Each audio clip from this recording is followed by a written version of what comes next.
చెన్నాపట్నం పట్టు చీరల అంగడి 2వ వార్షికోత్సవ బంపర్ ఆఫర్లు. పట్టు మరియు కాటన్ శారీస్ పై భారీ డిస్కౌంట్లు. ప్రపంచం ఒకవైపు యుద్ధాల భయంతో వణికిపోతుంది. ఎప్పుడు ఎటు నుంచి క్షిపణులు దూసుకు వస్తాయో, ఏ బాంబు పేలి ప్రాణాలు గాలిలో కలిసిపోతాయో తెలియని ఉత్కంఠ నెలకొంది.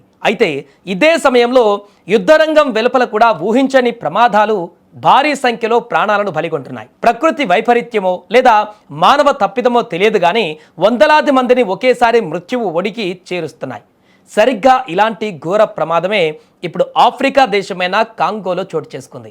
అపారమైన ఖనిజ సంపదకు నిలయమైనటువంటి ఆ దేశంలో ఒక గని ఒక్కసారిగా కుప్పకూలి వందలాది మంది కార్మికుల పాలిట సమాధిగా మారింది. ఆఫ్రికా ఖండంలోని డెమోక్రాటిక్ రిపబ్లిక్ ఆఫ్ కాంగోలో ఉన్న రుబాయా కోల్టాన్ గనిలో ఈ భయంకరమైనటువంటి ప్రమాదం జరిగింది. ఈ ఘటనలో కనీసం 200 మందికి పైగా కార్మికులు ప్రాణాలు కోల్పోయినట్లు అక్కడి గనుల మంత్రిత్వ శాఖ ప్రాథమికంగా వెల్లడించింది.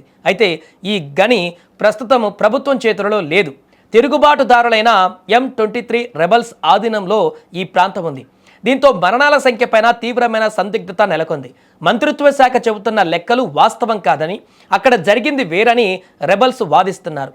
బాంబు పేలుళ్ల కారణంగానే ఈ ప్రమాదం జరిగిందని, కేవలం 5గురు మాత్రమే చనిపోయారని M23 సీనియర్ అధికారి ఫానీ కాజు చెప్తున్నారు. కానీ క్షేత్రస్థాయిలో పరిస్థితి మరీ దారుణంగా ఉంది. ఇప్పటికే గని శిథిలాల నుంచి 200 కంటే ఎక్కువ మృతదేహాలను వెలికితీసినట్లుగా సమాచారం వస్తుంది. గని యజమానులు మాత్రం తమ వ్యాపారానికి ఎక్కడ అడ్డంకి పడుతుందోనని మరణాల సంఖ్యను బయటకు రాకుండా తొక్కిపెట్టే ప్రయత్నం చేస్తున్నారని బాధితులు ఆవేదన వ్యక్తం చేస్తున్నారు.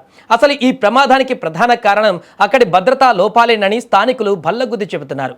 ఎటువంటి ఆధునిక పరికరాలు లేకుండా, కనీస రక్షణ కవచాలు లేకుండా ప్రజలు కేవలం తమ చేతులలోనే తవ్వకాలు జరుపుతున్నారని, నిబంధనలేవి అక్కడ కాగితాలకి పరిమితం కావడంతో ఇలాంటి గనులు పేద కార్మికుల పాలిట మృత్యుపాశాలుగా మారుతున్నాయి.